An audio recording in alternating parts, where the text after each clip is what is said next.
Picture a world reeling from the devastation of the First World War. This was a time when the globe was trying to stitch itself back together, having been torn apart by the horrors of trench warfare, gas attacks, and the loss of an entire generation of young men. In the aftermath of this great war, the victors convened in Paris to draft the Treaty of Versailles, intending to ensure that such a conflict would never happen again. But in their quest for justice, they inadvertently sowed the seeds of another war. The treaty imposed heavy reparations on Germany, crippling its economy and fostering resentment among its people. Meanwhile, across the Atlantic, the United States was enjoying a period of prosperity known as the Roaring Twenties. But this boom would not last. In 1929, Wall Street crashed, plunging the world into the depths of the Great Depression. Economies worldwide collapsed, people lost their jobs, and poverty spread like wildfire.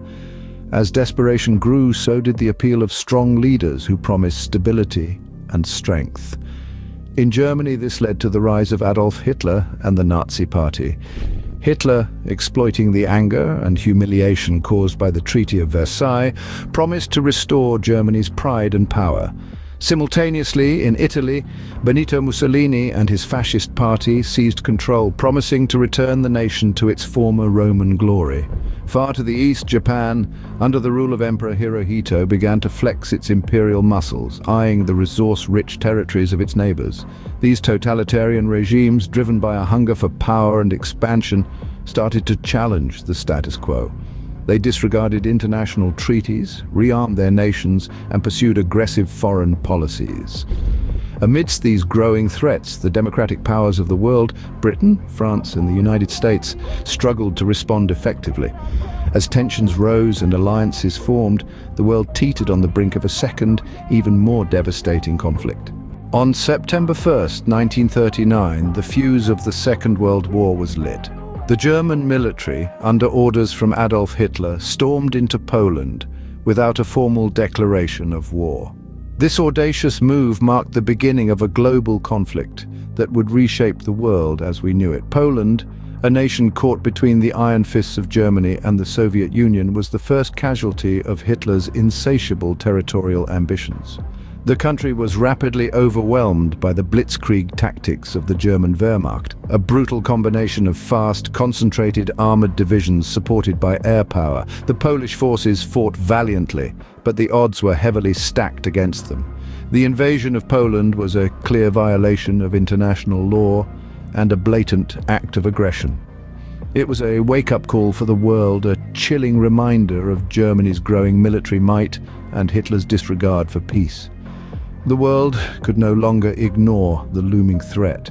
In response, Britain and France, standing true to their pledge to uphold Polish sovereignty, declared war on Germany on September 3rd, 1939. But their actions initially amounted to little more than a diplomatic protest. Despite their declarations, the early stages of the war were marked by a strange period of relative calm, known as the Phony War. This period, stretching from September 1939 to April 1940, was characterized by limited military land operations on the Western Front.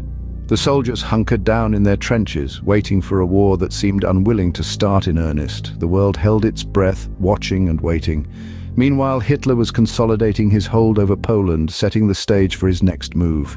The Phony War was the calm before the storm, a deceptive lull that masked the devastating violence that was to come. It was a time of tension, uncertainty, and fear as the leaders of the world grappled with the reality of a world at war. The world watched, breathless, as the war machine began to turn. The stage was set, the actors in place, and the dreadful drama of the Second World War was just beginning. The war had ignited, and the world would never be the same. The year 1940 saw the war spread like wildfire. The conflict escalated rapidly, reaching the northern corners of Europe in April, as Hitler's forces invaded Denmark and Norway. This was a strategic move for the Third Reich, securing vital routes for iron ore from Sweden, a resource crucial for their war efforts. Within just 6 hours, Denmark succumbed to the German forces, its small army, no match for the might of the Nazi war machine. Norway, however, put up a fierce resistance, aided by British and French allies. Despite their valiant efforts, by June, Norway too fell under the iron grip of Nazi rule. Then came the fall of France in the summer of 1940. The German Blitzkrieg, or Lightning War, tore through the French defences, bypassing the heavily fortified Maginot Line. In a matter of weeks, the German forces had Paris within their sights. On June 22nd, France officially surrendered to Germany, a devastating blow to the Allies. Meanwhile, across the English Channel, Britain braced for the inevitable onslaught. The Battle of Britain saw the Royal Air Force pitted against the German Luftwaffe in a fight for control of the skies. Despite being heavily outnumbered, the RAF held their ground, proving to the world that Hitler's forces were not invincible. 1940 also marked the start of the Holocaust. The Nazis intensified their brutal campaign against the Jews, setting up ghettos in Poland, where hundreds of thousands were confined in horrendous conditions. This marked the beginning of one of the darkest chapters in human history. As the year drew to a close, the war had expanded far beyond the borders of Germany. From the icy fjords of Norway to the streets of Paris, from the skies over Britain to the ghettos of Poland, the shadow of the swastika loomed large. The world was now fully engulfed in the flames of war. As 1941 dawned, the tides of war began to shift. The year was marked by two pivotal moments that would redefine the course of the Second World War. On one side of the world, in the Pacific, the United States, until then a neutral spectator, was jolted into active participation. The infamous attack on Pearl Harbor by Japanese forces on December 7th was a day of infamy, a shock to the American psyche and a clarion call to arms. President Roosevelt, in his address to the nation, declared, "Yesterday, December 7th, 1941, a date which will live in infamy, the United States of America was suddenly and deliberately attacked by naval and air forces of the Empire of Japan." The United States, with its immense industrial might and manpower, entered the war, joining the Allies in their fight against the Axis powers. This marked a significant shift in the balance of power, and the war was no longer a primarily European affair. Meanwhile, on the other side of the world, the Eastern Front was opened up. Hitler, in a move that contravened the non-aggression pact with Stalin, launched Operation Barbarossa, marking the start of a brutal and bloody conflict between Germany and the Soviet Union. The Eastern Front would prove to be the largest and most lethal theater of war in human history, culminating in the titanic Battle of Stalingrad. The battle was a turning point in the war. The Red Army, against all odds, managed to hold off the German onslaught, turning the tide against the Axis powers. It was a battle of attrition, a battle of wills, and ultimately a battle of survival.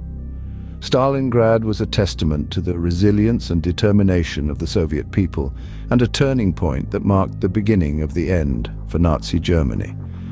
The scales of war teetered, waiting for the decisive push.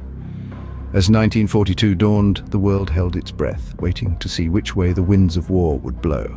In 1944, the end of the war began to take shape. The tide was about to turn. The scales were about to tip. In the early hours of June 6th, an event known as D-Day was set in motion. This was not just a day, it was a pivotal moment in history, a beacon of hope in the darkness of war. The Allied forces launched the largest seaborne invasion in history, storming the beaches of Normandy. Despite the heavy losses, their courage and determination paved the way for a significant strategic victory, opening a second front in Europe. The momentum carried on through the summer. By August, Paris, the city of light, once shrouded in the darkness of Nazi occupation, was liberated.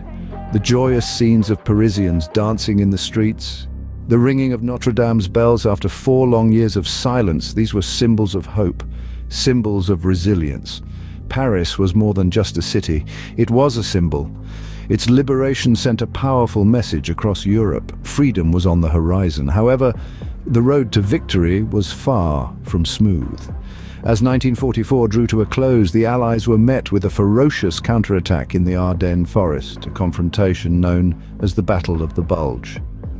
Here, in the bitter cold of winter, the Allied forces faced one of the most brutal battles of the war. Despite the harsh conditions and the surprise attack, they held their ground, demonstrating their unyielding resolve. The Battle of the Bulge was the last major German offensive on the Western Front, a desperate attempt to turn the tide of the war. As the dust settled on the battlefield, the end was indeed in sight. The Allied forces had withstood the storm, they had emerged from the darkness. The light at the end of the tunnel began to shine brighter. In 1945, after 6 long years, the war finally came to an end. It was a year of pivotal moments, each one tipping the scales towards peace, towards an end to the bloodshed that had consumed the globe. In February, the Yalta Conference took place. Here, 3 of the world's most powerful leaders, Churchill, Roosevelt, and Stalin, gathered to map out the future of a war-torn world. They decided the fate of Germany, agreed to demand its unconditional surrender, and sketched out plans for the United Nations, a body that would work to prevent such a devastating conflict from happening again. But before these plans could take effect, there was a final push. In April, the Allies stormed Berlin, the heart of the Nazi regime. The city fell, and with it the Third Reich. Hitler was no more, and across Europe the tide of war began to recede. Yet on the other side of the world, a different war raged on. The Pacific Front remained a battleground, and the United States took a drastic step. In August, they dropped 2 atomic bombs on the Japanese cities of Hiroshima and Nagasaki. The devastation was unimaginable, the loss of life catastrophic. But it brought about Japan's surrender, and with it, the end of World War II. On September 2nd, aboard the USS Missouri, Japanese officials signed the instrument of surrender.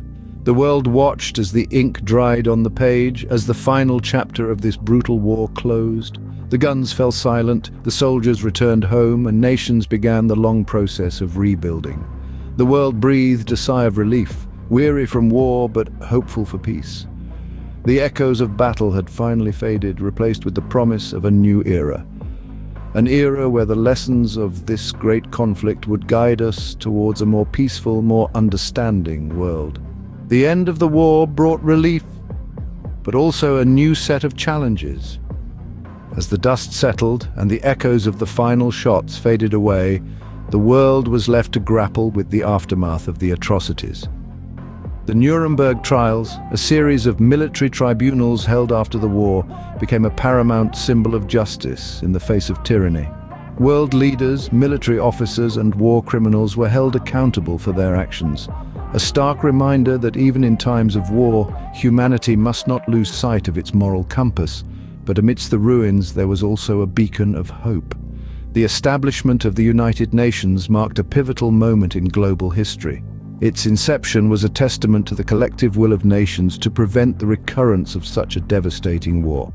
It was a bold attempt to maintain international peace and security, promoting social progress, better living standards, and human rights. Yet, as one conflict ended, another was brewing. The start of the Cold War saw the world divided into 2 ideologically opposed blocs. The tension between the Western Allies and the Soviet Union was palpable, a silent war waged not with bullets, but with espionage, political maneuvering, and the looming threat of nuclear warfare. The aftermath of the Second World War was not confined to political and geographical boundaries. It echoed through generations. Its effects felt long after the last soldier had laid down his weapon. The world bore witness to the mass displacement of people, economic instability, and the profound psychological impact on those who had survived the horrors of the war. In the years that followed, the world worked tirelessly to rebuild itself, to heal the scars etched by the war. It was a time of reflection, of learning, and of growth. The lessons from this period of history continue to inform our understanding of conflict, of power, and of humanity itself. The world had changed irrevocably, shaped by the fires of the Second World War. The Second World War was a defining period in human history. It began with rising tensions and power struggles that ignited the flames of war.